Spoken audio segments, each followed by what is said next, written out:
오늘 우리에게 주신 하나님의 말씀은 창세기 17장 15절에서 22절까지의 말씀입니다.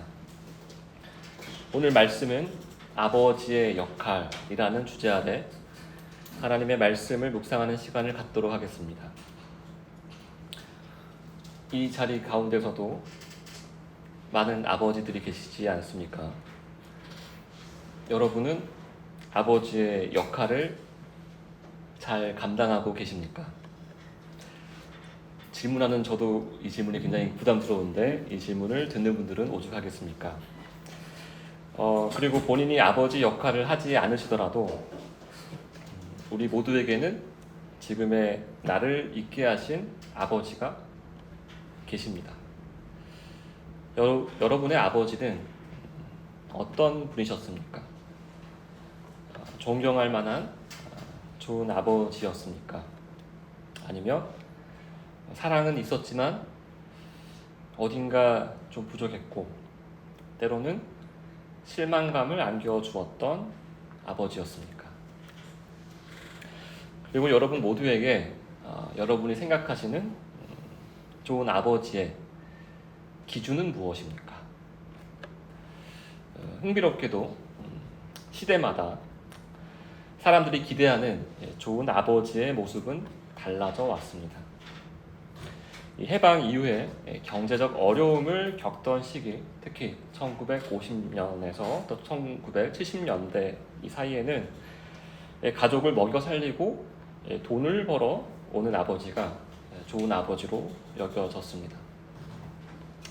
생계를 책임지는 것이 곧 최고의 사랑으로 여겨졌던 시대에 살았기 때문입니다. 그러나 1980년대를 지나면서 1990년대에 이르기까지 사람들의 기대는 조금 달라졌습니다. 어느 정도 경제적 안정을 이루자 가장이 해야 할 일은 돈을 버는 것은 기본이거니와 플러스로 집안일과 가사를 함께 돕는 아버지가 좋은 아버지라는 인식이 자리 잡기 시작했기 때문입니다. 그리고 2000년대 이후에는 또 한 번 기준이 바뀝니다. 이제는 육아에 적극적으로 참여하는 것은 물론이거니와 자녀와 대화하고 공감하며 정서적으로 안정감을 주는 마치 친구 같은 아버지가 이상적인 아버지 상이 되었습니다. 여러분, 이 시대에 필요한 시대적 필요에 부합하는 아버지 상의 역할을 잘하면, 이것들을 정말 잘한다면 언급한 것 자체도 사실 지키기가 굉장히 어렵지만 이거를 잘하면 정말 좋은 아버지가 되는 것입니까? 경제적으로 책임을 다하고 가사를 함께하며 자녀와 정서적으로도 가까운 관계를 맺는다라면 그것으로 아버지의 역할은 모두 완성되는 것일까요?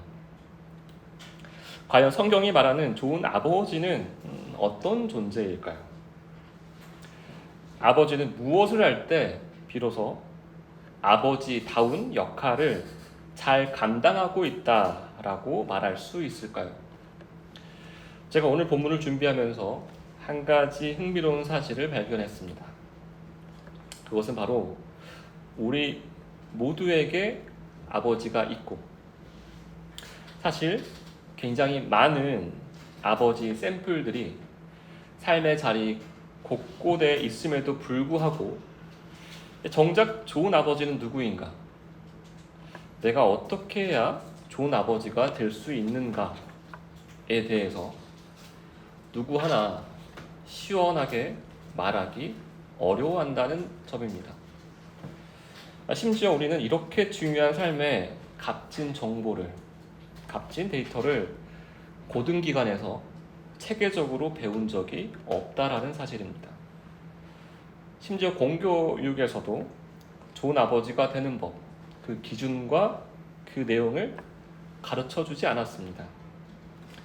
가정을 인도하고 보호하고 먹이고 책임져야 하는 가장의 역할에 대한 깊이 있는 교육이 사실상 부재한다고 봐도 과언이 아닌 것입니다.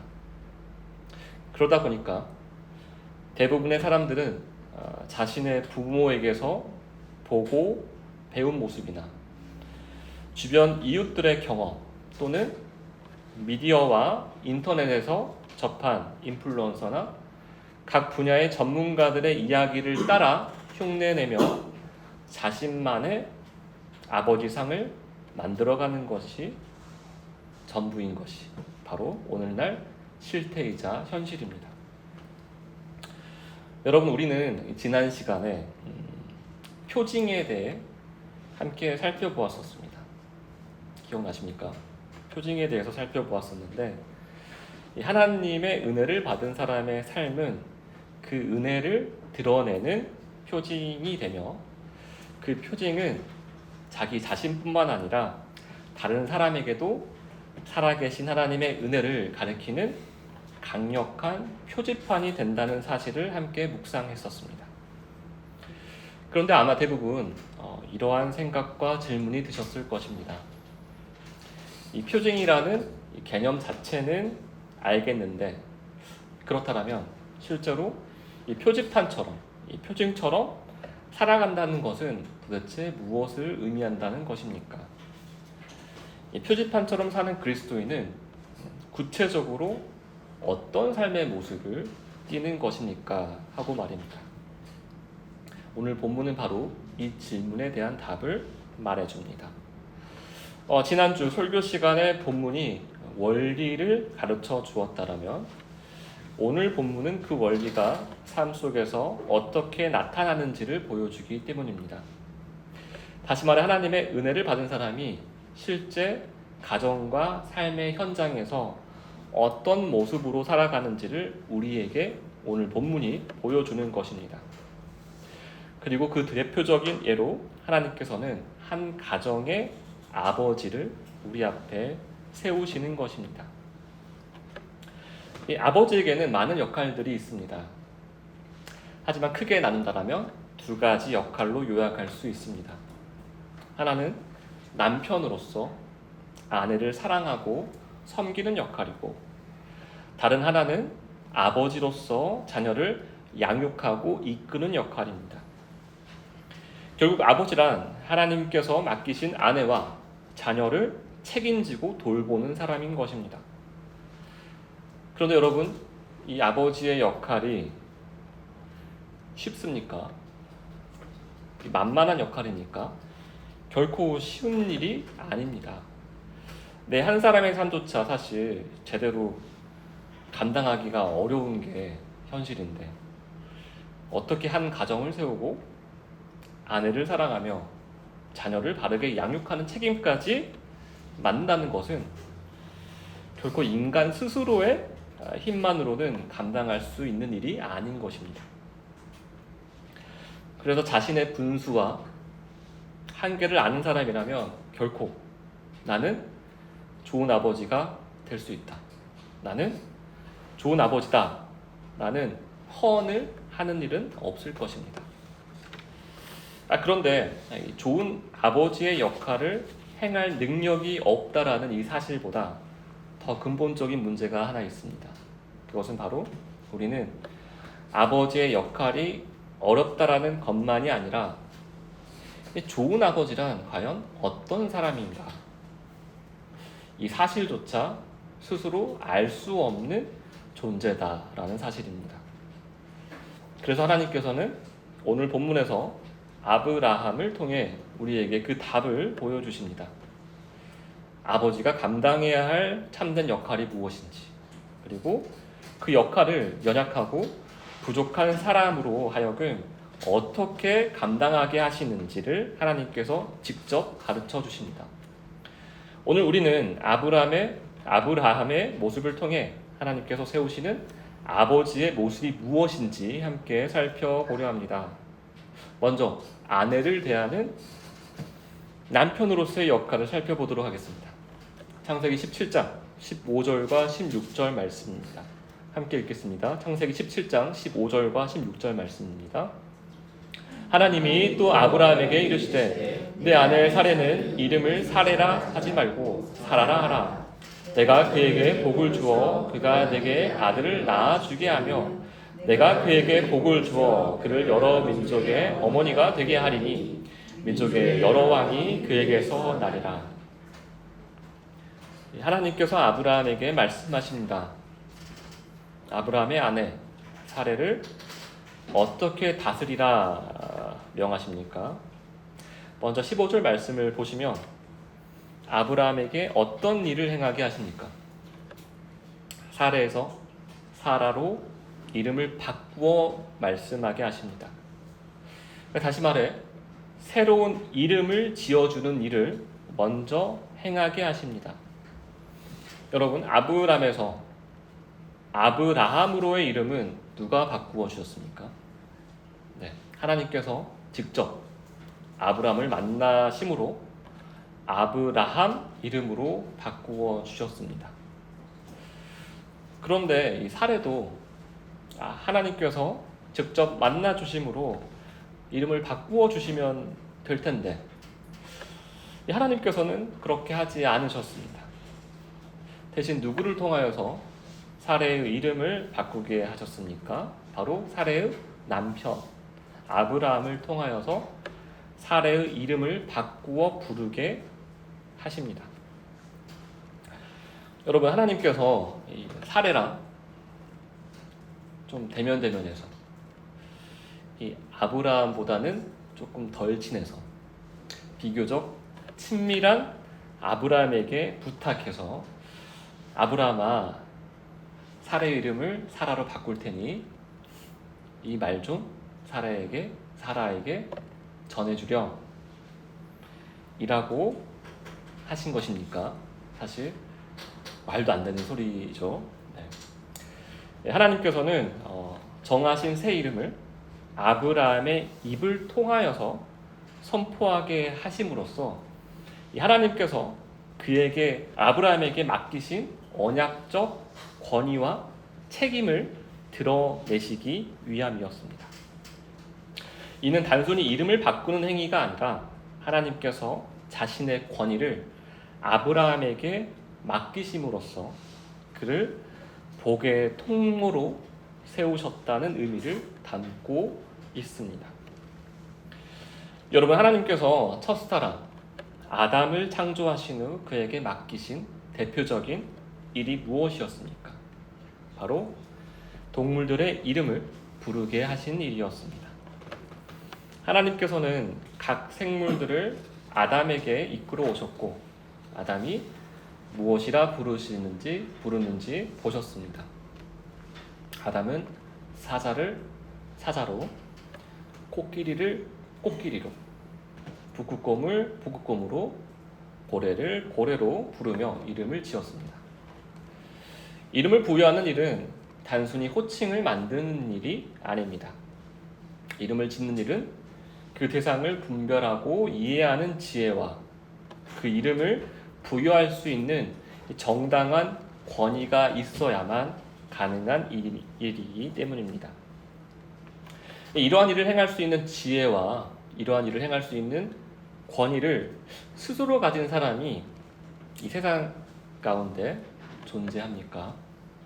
아니요. 아무도 단 한 명도 없습니다. 인간으로서는 행할 수가 없기 때문입니다.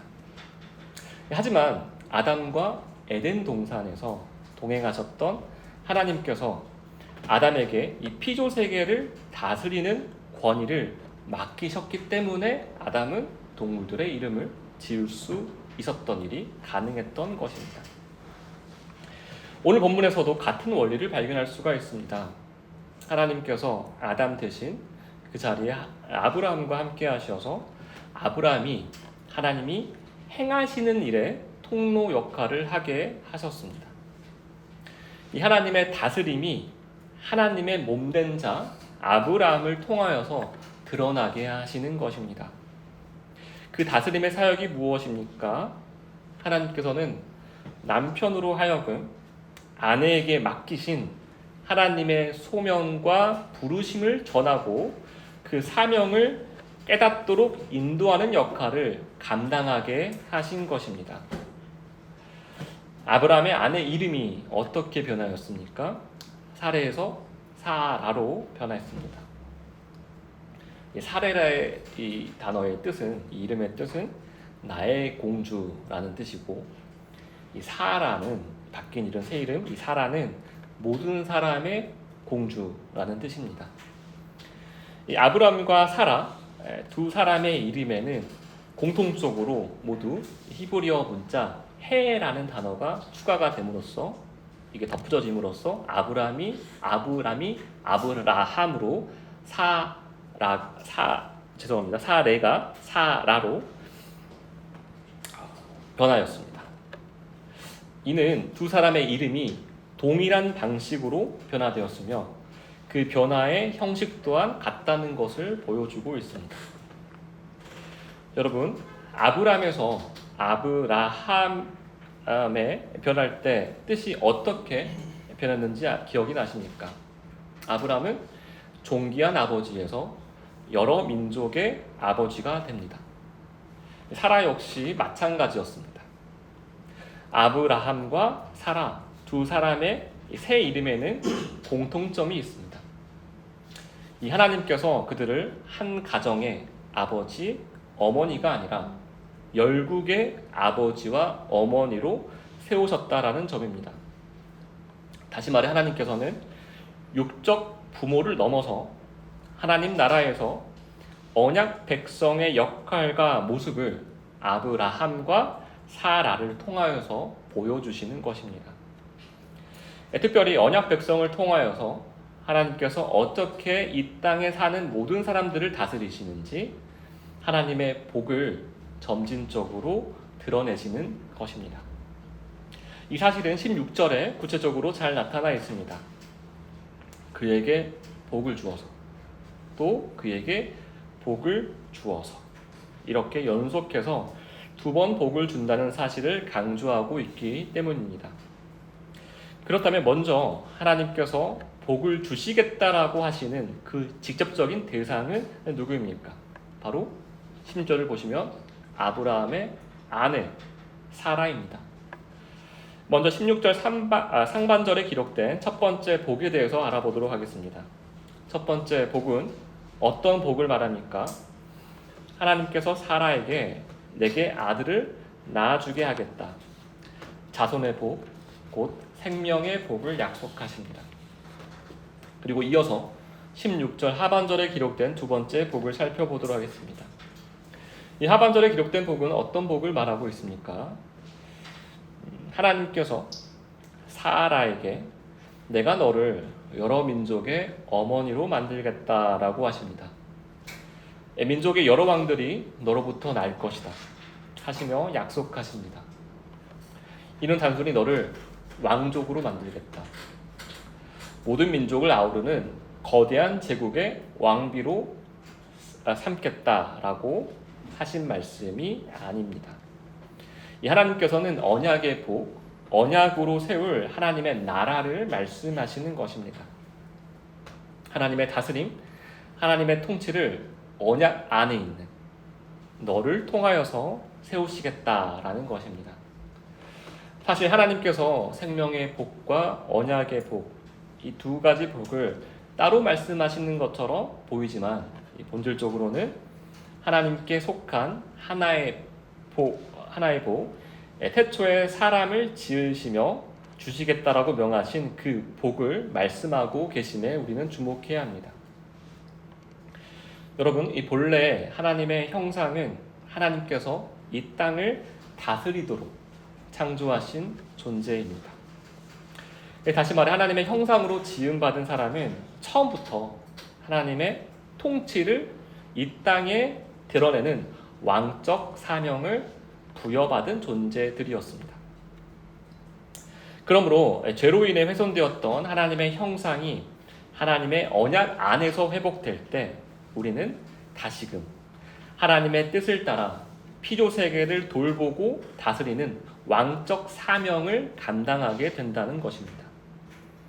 우리의 사고로는 왕의 역할을 한다라는 이 표현이 다소 낯설고 조금은 부담스럽게 느껴질 수도 또 들릴 수도 있을 것입니다. 그러나 성경은 하나님의 언약 백성에게 이러한 왕적 사명이 주어졌다라는 사실을 분명하게 말씀합니다. 이것은 특별한 사람에게만 주어진 특권이 아니라 하나님의 형상이 회복된 모든 언약 백성에게 주어진 본래의 사명이며, 그리고 또 본래의 소명이며, 하나님께서 창조 때부터 계획하신 이 질서라는 사실입니다. 그렇게 지금 우리가 살펴보고 있는 창세기 17장에서 특별히 6절 말씀 그리고 16절 말씀 모두 모든 민족의 여러 왕들이 하나님의 복의 통로로 부름받은 아브라함과 사라를 통하여서 낳게 될 것이다 하시는 것입니다. 그런데 여러분, 어떻게 죄인인 아브라함과 사라가 왕이 되어서 살 수 있는 것일까요? 이 아브라함과 사라에게 왕으로서 어떤 자질과 기질, 성향이 있었고 그들 안에 잠재되어 있던 능력과 은사가 있었던 것일까요? 하나님께서 잠들어 있던 그들의 능력을 깨우셔서 하나님의 뜻을 이루는 도구로 사용하셨던 것일까요? 여러분, 하나님이 누구십니까? 하나님 자신이 만왕의 왕이시며 온 세상의 주관자 되십니다. 그렇다면 하나님의 형상대로 지음받고 하나님과 연합하여 살아가며 하나님의 뜻을 따라 살아가는 사람이 왕으로서의 품위와 태도, 그리고 맡겨진 사명을 나타내는 일이 자연스러운 일입니까? 반대로 어색하고 부자연스러운 일입니까? 여러분, 하나님과 연합하여 살고 하나님의 뜻대로 사는데 왕의 품위와 왕의 태도, 그리고 왕의 역할을 하지 않는 게 오히려 비정상적이고 이상한 게 아니겠습니까? 더불어 우리가 왕의 역할을 한다고 하니 하나님께서 모든 믿는 자들을 모든 민족의 왕이 되게 하신다고 하니 오해하시는 분들이 종종 계시는데, 자기가 보기에 가장 높은 자리에 올라가서 사람들을 지배하라는 말이 절대 아닙니다. 물론 권위를 부여받은 자가 뜻을 정하고 그 뜻에 따라오라며 주변 이웃들을 자신의 뜻에 강압적으로 복종시키는 삶도 아닙니다. 그렇다면 왕으로 부름받은 자, 왕의 역할을 대행하는 자의 참된 역할은 무엇이겠습니까? 하나님의 다스림을 밝히 드러내는 것입니다. 하나님의 뜻을 보이고 하나님의 뜻에 따를 수 있게 하나님의 복과 하나님의 은혜를 신실하게 드러내는 것입니다. 어디에서 이 복을 드러냅니까? 바로 하나님께서 세우신 각자의 가정에서 말입니다. 사회를 이루는 가장 기초 단위가 되는 가정에서 이 일이 가장 1순위적으로 행해져야 한다는 것을 성경에서 항상 말하고 있습니다. 그렇다면 한 가정을 이루는 남편이 그의 아내를 참되게 그리고 바르게 다스리는 모습은 어떤 모습일까요? 남편에게 아내를 다스리게 하신다고 하니까 앞서 말씀드린 것처럼 율법주의자처럼 무조건적으로 남편이 세운 뜻에 따르게 하고 순복시키는 것일까요? 아니면 반대로 사랑하는 아내가 스트레스 받지 않기를 바라는 마음에서, 동시에 가정의 평화를 지키고자 하는 마음에서, 아내를 섬기고자 하는 마음에서 아내가 원하는 대로 행하는 것일까요? 여러분, 아브라함의 아내가 한 개인에게 속한 나의 공주, 이 사레의 이름으로 계속 살게 하는 것은, 다시 말해서 하나님께서 변화될 이름, 새 이름 사라의 이름을 주셨는데 그 변하기 전 이름인 사레, 나의 공주라는 이름 안에서 살게 하는 것이 하나님의 뜻을 밝히는 것입니까? 하나님의 뜻을 가리는 것입니까? 동시에 사라를 잘 살게 하는 것입니까? 오히려 못 살게 방치하는 것입니까? 다시 말해서 사라로 살게 하는 것이 아니라 그 전 이름, 나의 공주 사례의 이름으로 죄된 속성에 살게 하는 그 일은 하나님께서 사례에게 주신 사명, 사라로 살지 못하게 역행하는 일이며 하나님의 뜻을 가로막는 일임을 먼저 깨달아야 할 것입니다. 그러므로 남편된 자로서 아브라함의 할 일은 아내 사레가 하나님께서 주신 사명과 그리고 그 역할을 행할 수 있도록 신실하게 인도하는 역할인 것입니다. 사라로 부르고 사라의 사명을 계속해서 언급해 주며 부족한 존재지만 하나님의 언약을 붙들 수 있도록 그 언약 안에서 진짜 참된 평화를 누릴 수 있도록 인도하는 역할을 하는 것입니다.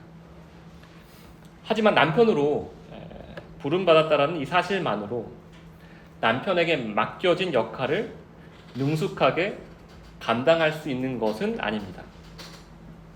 오히려 한 가정을 책임지고 아내를 사랑하며 섬기는 일은 타락한 인간에게 본성적으로 가능한 일이 아니라 하나님의 은혜와 도움이 없이는 결코 온전히 이루어낼 수 없는 사명입니다.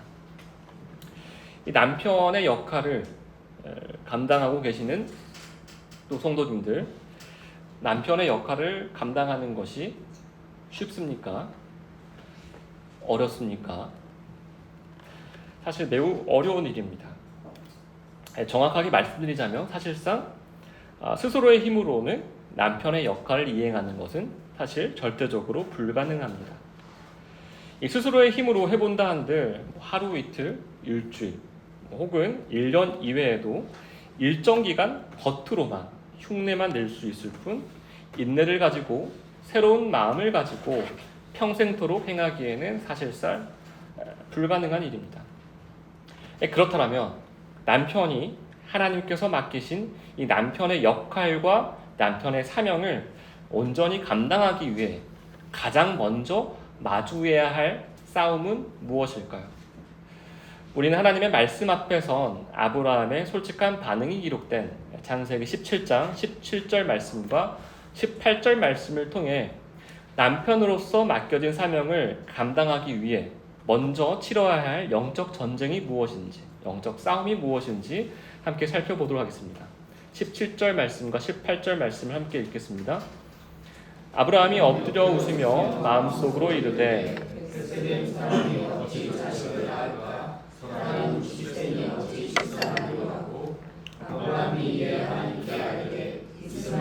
하나님 앞에 살기를 원하나이다. 하나님의 말씀을 듣고 아브라함은 사실 엎드려 웃습니다. 이 웃음은 하나님의 놀라운 약속에 대한 기쁨의 반응입니까? 아니면 반대로 콧웃음을 치면서 하나님의 계획을 비웃는 것입니까? 여러분이 보시기에는 어떻습니까? 기쁨의 웃음 같습니까? 아니면 비웃음 같습니까? 아브라함은 먼저 이 웃음 이전에 어떻게 반응을 합니까? 하나님 말씀에 엎드림으로 반응을 합니다. 이는 창세기 17장 3절 말씀에 기록된 엎드림과 같은 단어, 같은 반응입니다. 이 하나님의 은혜에 불강력적으로 믿음의 반응을 먼저 보인 것입니다. 하지만 이 믿음의 반응을 보임에도 하나님, 네, 그렇게 하겠습니다. 하나님께 즉각적으로 순종하지는 않았습니다. 여기에는 하나님의 말씀을 조롱한다라기보다는 인간적으로 도저히 가능할 수 없는 일을 약속하시는 하나님 앞에서 느끼는 놀라움과 당혹감이 함께 담겨 있는 것입니다. 이 아브라함의 마음을 풀어 말씀드리자면 그는 속으로 이렇게 생각했을 것입니다. 에이, 하나님, 어떻게 그런 일이 가능할 수 있겠습니까? 현실적으로 불가능한 일 아닙니까? 제 지금 나이가 99세이고 제 아내 사례가 지금 89세의 나이가 되었는데 어떻게 하나님이 말씀하신 일이 나와 나의 아내 안에서 그런 일이 가능하겠습니까? 하는 것입니다. 그리고 아브라함은 하나님께 입술로 이렇게 고백합니다. 하나님, 제가 하나님을 믿지만 현실적으로 하갈에게서 낳은 이스마엘이나 하나님 앞에 살기를 바랍니다 라고 말입니다. 이 아브라함의 이 반응이 우리에게 결코 낯설지가 않은 이유는 우리 역시 하나님의 말씀을 마주할 때 아브라함과 같은 반응을 정말 수시로 보이기 때문일 것입니다. 여러분, 아브라함이 가지고 있는 생각과 마음, 우리가 볼 때는 어떻습니까? 겸손해 보이지 않습니까?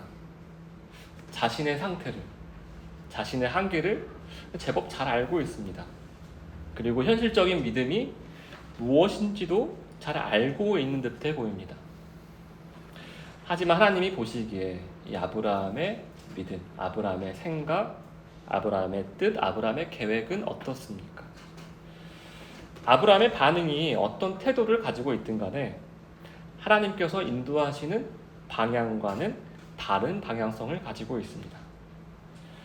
하나님께서 아브라함의 반응을 보고 어떻게 말씀하십니까? 19절 말씀을 함께 읽겠습니다. 하나님이 이르시되 9절 맞습니다. 하나님이 이르시되 아니라 내 아내 사라가 내게 아들을 낳으리니 너는 그 이름을 이삭이라 하라. 내가 그와 내 언약을 세우리니 그의 후손에게 영원한 언약이 되리라. 하나님께서는 아브라함의 현실적인 판단을 보셨습니다. 그리고 아브라함 자신과 그의 아내 사라의 상태를 매우 잘 알고 있다는 사실 또한 확인하셨습니다. 그에 대한 하나님의 반응은 어떠했습니까? 하나님께서 아브라함에게 그래 아브라함아, 그 정도 자기 성찰을 내가 한 것만으로도 참 대단하다. 더군다나 너의 아들 이스마엘이 내 앞에서 살기를 바라는 너의 마음도 내가 보기에도 참 아름답구나. 이 정도면 참 훌륭하다. 참 잘 크고 있다. 이제 그러면 너 뜻대로 한번 해보자.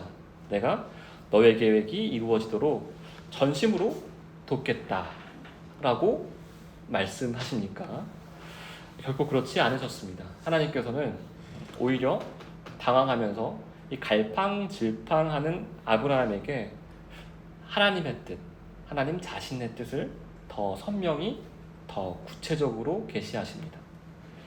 이 하나님께서는 100세가 된 아브라함과 90세 안에 사레 사이에 아들을 낳을 것인데 그 아들의 이름까지 이미 지으셨음을 나타내십니다. 그 아들의 이름을 무엇이라 하셨습니까?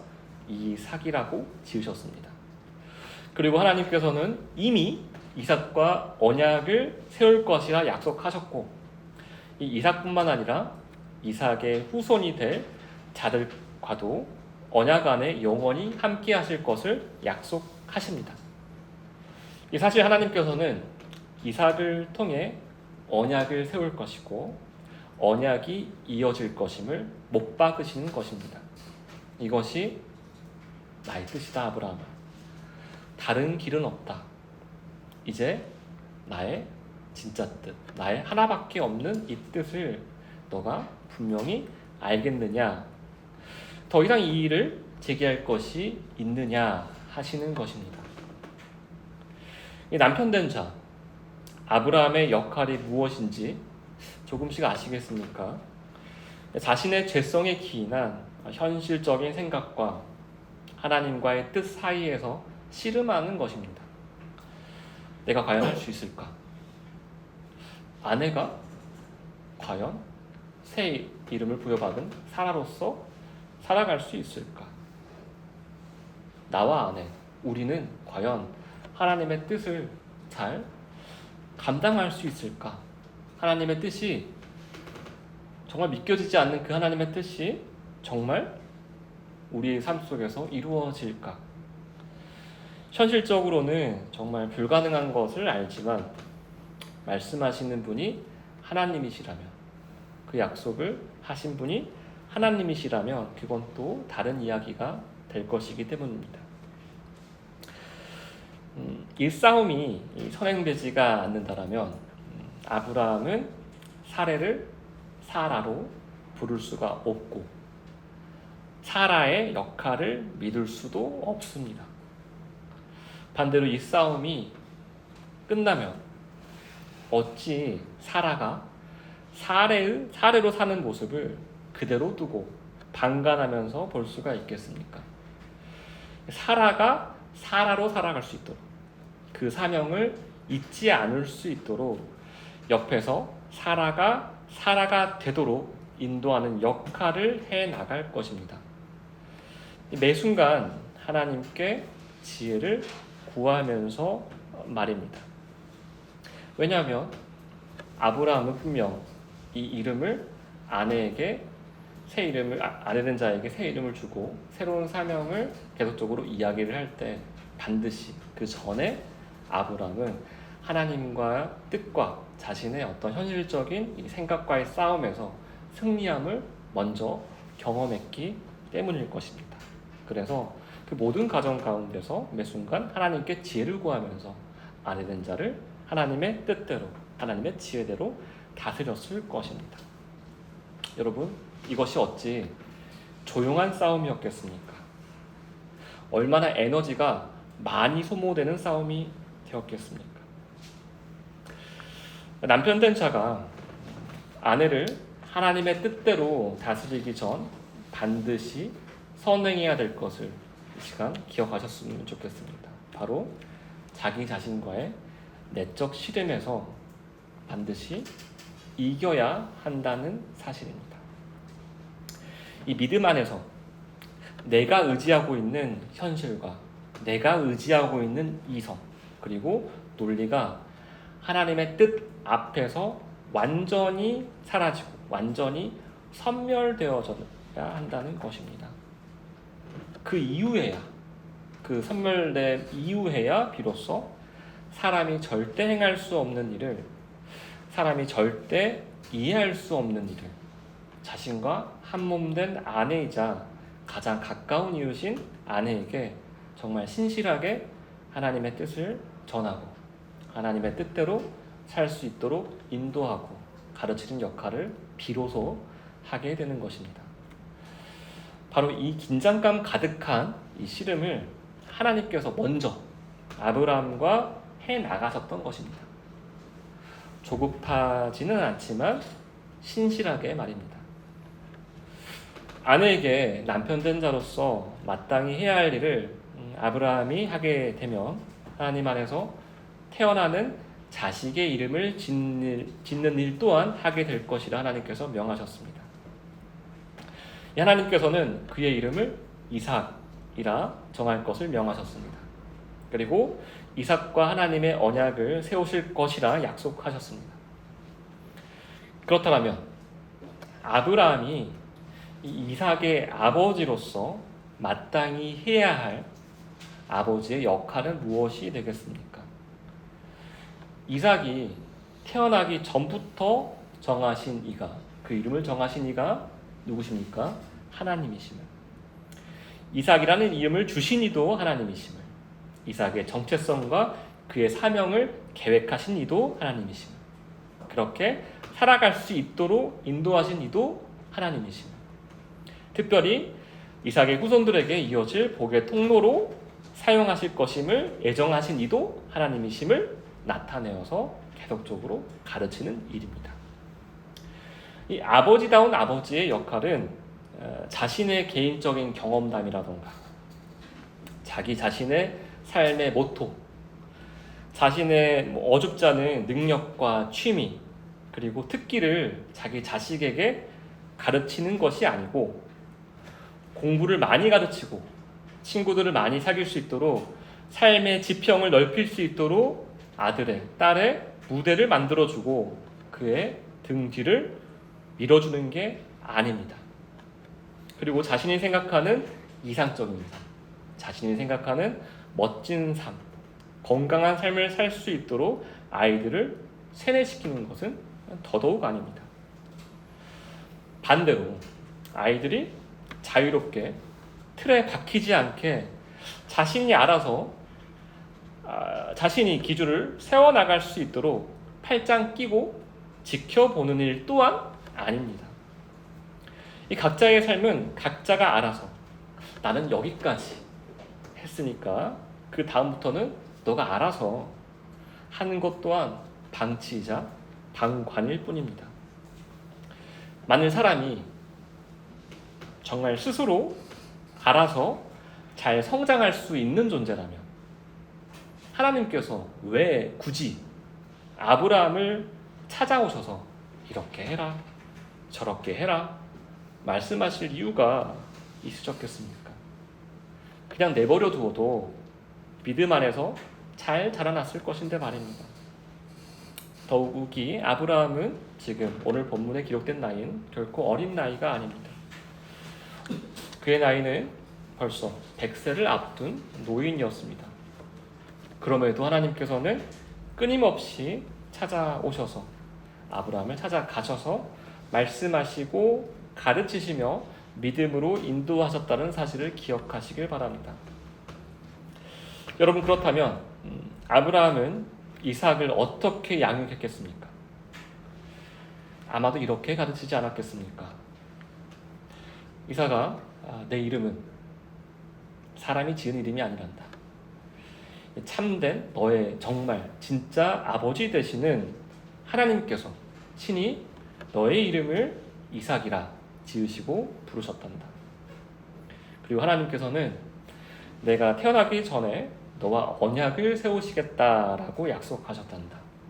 너를 언약의 계승자로 세우시고 내 후손까지도 그 언약을 이어가실 때라고 친히 약속하시고 말씀하셨단다. 그러므로 너의 삶, 이삭 너의 삶의 시작도 하나님께 있고 또 내 삶의 끝도 마지막도 하나님께 있는 것이란다. 너의 인생은 하나님의 신실한 약속 안에서 붙들려 있는 삶이란다. 아브라함은 단지 이 이야기를 딱 한 번 들려주고 끝내지 않았을 것입니다. 삶의 모든 순간마다 하나님께서 이삭과 어떻게 함께 하심을 이삭에게 구체적으로 친히 가르쳤을 것입니다. 이삭이 잘못된 길로 행할 때에는 하나님의 말씀으로 바른 길을 가르쳐 주었을 것이고 하나님의 복을 경험하는 순간에는 이것이 우리 사람의 능력으로 인한 복이 아니라 하나님께서 친히 행하신 일이란다. 이 복의 근원이 바로 하나님께로부터 온 것이단다 하며 일깨워 주었을 것입니다. 그리고 함께 하나님께 감사하며 모든 영광을 하나님께 올려드릴 수 있도록 어떻게 예배드리는 것이고 예배드리는 것이 우리 삶 속에 어떤 유익이 있는 것인지 그의 삶의 면면들을 이끌었을 것입니다. 다시 말해서 아브라함은 이삭에게 단순히 삶의 기술을 가르친 아버지가 아니라 삶의 모든 자리에서 살아계신 하나님의 역사와 임재를 발견할 수 있도록 인도하는 안내자 역할을 감당하는 것입니다. 하나님께서 세우신 아버지의 역할은 바로 그것이었습니다. 자녀가 하나님을 아는 사람이 되도록 그리고 하나님의 언약 안에서 살아가는 사람이 되도록 삶으로 가르치는 것입니다. 왜냐하면 이것이 사람이 사람답게 살 수 있는 유일한 방법이기 때문입니다. 그리고 육신의 아버지로서 사랑하는 자녀에게 가르칠 수 있는 유일한 내용이기도 하기 때문입니다. 하지만 누군가는 이렇게 질문할 수 있습니다. 아니, 아브라함의 그 아들 이삭은 좀 특별한 아이지 않습니까? 이삭은 하나님께서 분명히 약속하신 언약의 아들이니까 이삭아, 이것도 저것도 하나님께서 하신 일이란다 라고 가르칠 수 있는 거 아닙니까? 그렇다면 이런 질문이 남습니다. 언약의 계승자가 아닌 자들 혹은 아직 하나님을 알지 못하고 믿지 않는 자들에게는 어떻게 하나님의 일을 가르치고 어떻게 양육해야 하는 것입니까? 바로 이 질문에 대한 하나님의 답을 살펴보기 위해 20절 말씀을 함께 읽겠습니다. 20절 말씀입니다. 이스마엘에 대하여는 내가 내 말을 들었나니 내가 그에게 복을 주어 그를 매우 크게 생육하고 번성하게 할지라. 그가 12두영을 낳으리니 내가 그를 큰 나라가 되게 하려니와. 20절 말씀은 이스마엘을 향한 하나님의 계획을 보여줍니다. 먼저 분명히 해야 할 것은 이스마엘은 언약의 계승자가 아니라는 사실입니다. 다시 말해 하나님의 언약을 이어받는 언약 백성의 자리에 이 이스마엘이 있지 않다라는 말입니다. 그러나 하나님께서는 언약 밖에 있는 이스마엘에게도 하나님의 복을 베풀어 주십니다. 다시 말해서 하나님의 복이 어떤 자격 조건을 두고 주신다는 것이 아닙니다. 대상이 누구냐에 따라서 하나님께서 행하신 일을 나타내고 가르치는 것이 아니다라는 말씀입니다. 하나님의 은혜를 선행적으로 받은 자, 아버지의 역할은 이삭과 같이 언약 백성의 계보를 잇는 믿음의 자손이든 이스마엘처럼 언약의 계승자는 아니며 하나님을 믿지 않는 자이든 아브라함이 한 아버지로서 두 아들에게 마땅히 감당해야 할 역할은 동일하다는 것입니다. 그것은 바로 하나님께서 행하신 모든 자들에게 행하신 일을 알려주고 그 일을 가르쳐주는 것이었습니다. 나의 사랑하는 자녀야, 이것도 하나님께서 하신 일이란다. 저 일도 하나님께서 하신 일이란다.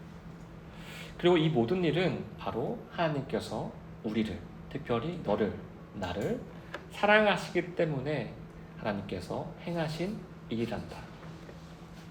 이것이 모든 자녀에게 행해야 할 유일한 가르침이라는 데는 이견이 없는 것입니다. 여러분, 아버지의 역할은 자녀에게 자신의 능력과 노력으로 그들을 먹이고 입히고 지키고 있다라는 사실을 가르치는 것이 아닙니다. 오히려 자신의 삶을 통하여서 살아 역사하시는 분이 하나님이심을 알려주시는 것입니다. 아무런 조건도 아무런 자격도 없는 우리에게 오직 하나님의 자비와 사랑으로 은혜를 베풀어 주셨음을 끊임없이 가르치는 것입니다. 이것이 바로 주인이 아닌 통로된 자의, 언약 백성 안에 있음으로써 복의 통로가 된 자의 바른 역할인 것입니다. 비록 자녀의 모습과 믿음의 상태는 다를 수가 있습니다. 이삭처럼 언약의 길을 걷는 자녀도 있고 이스마엘처럼 하나님을 떠나는 모습을 보이는 자녀도 있을 것입니다. 그러나 부모에게 맡겨진 사명이 변하지가 않습니다. 모든 자녀에게 하나님의 은혜와 하나님의 행하심을 선포하고 그들이 하나님 앞에서 살아가도록 마땅히 하나님을 경외하도록 가르치는 것입니다. 이제 하나님께서는 아브라함을 떠나시기 전에 마지막으로 말씀하십니다. 그 말씀이 바로 21절 말씀에 기록되어져 있습니다. 함께 말씀 읽겠습니다. 내 언약은 내가 내년 이 시기에 사라가 내게 낳을 이삭과 세우리라. 하나님께서 하나님의 언약을 내년 이 시기에 세울 것임을 계시하십니다. 왜 아브라함에게 하나님의 때를 알려주시는 것입니까? 이는 아브라함이 계획을 세우거나 자신의 열심을 더하는 것이 아니라 하나님의 정하신 때에 약속이 하나님 안에서 반드시 이루어질 것임을 믿게 하기 위해서입니다. 하나님께서 이루실 계획에 대해서 확신 있게 아내된 자 사라에게 주신 하나님의 새로운 사명을 계시하고 함께 하나님께서 약속하신 복을 굳건히 붙잡게 하시기 위함이었습니다. 하나님께서는 우리에게 때를 보여주실 때도 있고 때를 일부러 가리실 때도 있습니다.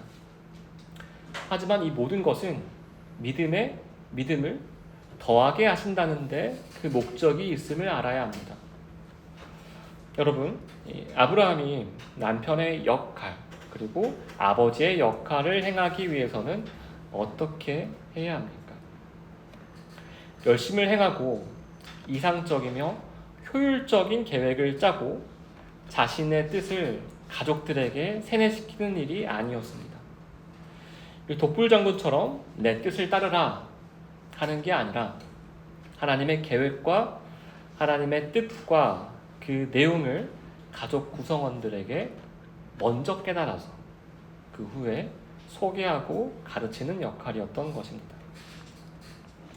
하나님께서 모든 가족 구성원들에게 약속하신 복을 하나하나 섬세하게 가르치는 일이었습니다. 하나님께서 우리를 향해 이런 계획을 가지고 계신데 하면서 말입니다. 하나님께서 나만을 위해 살게 하시는 것이 아니라 모든 이웃, 모든 민족을 위해 살게 하셨고 왕과 같은 자로 우리를 세우실 것인데 세상을 다스리는 자로 우리를 만드실 것이되 하나님께서 모든 이에게 하나님의 복을 받게 하셨대. 그 복을 심지어 누리게 하셨대 하면서 말입니다. 이 아버지의 역할은 하나님을 먼저 만나는 것임을 기억하시고 하나님과 먼저 교제하는 자임을 기억하시길 바랍니다. 아버지의 역할은 하나님의 은혜를 반드시 먼저 누리는 자여야만 합니다. 하나님의 계획과 뜻을 먼저 깨닫는 자여야만 합니다. 그것이 아버지의 역할의 전부입니다. 하지만 하나님과의 교제를 바르게 행하지 않는 자, 충분히 하지 않는 자, 그 거룩한 씨름을 회피했던 자, 그런 아버지가 있다라면 그가 남편으로서 그리고 자녀들의 아버지로서 행할 수 있는 일이 어떤 일들이 있었겠습니까? 하나님의 계획 대신에 자신의 계획이, 하나님의 뜻 대신에 자신의 뜻이, 하나님의 은혜 대신에 자신의 능력과 열심이 그 자리를 대체했을 것입니다. 그들의 사랑은 사람의 열심으로 포장되었을 뿐, 그럴 듯한 위장에 능할 뿐, 하나님께서 하시는 일 그리고 하실 일을 가렸을 뿐입니다. 이 하나님 앞에서 그들이 열심의 열심을 더할수록 하나님께 더더욱 역적이 될 뿐임을 기억하시길 바랍니다. 그러니 아버지 된 자들 그리고 모든 리더들은 힘을 빼시고 무엇을 이루려고 하지 마시고 하나님의 얼굴을 먼저 바라보시는 아버지 그리고 모든 리더들이 되시길 바랍니다.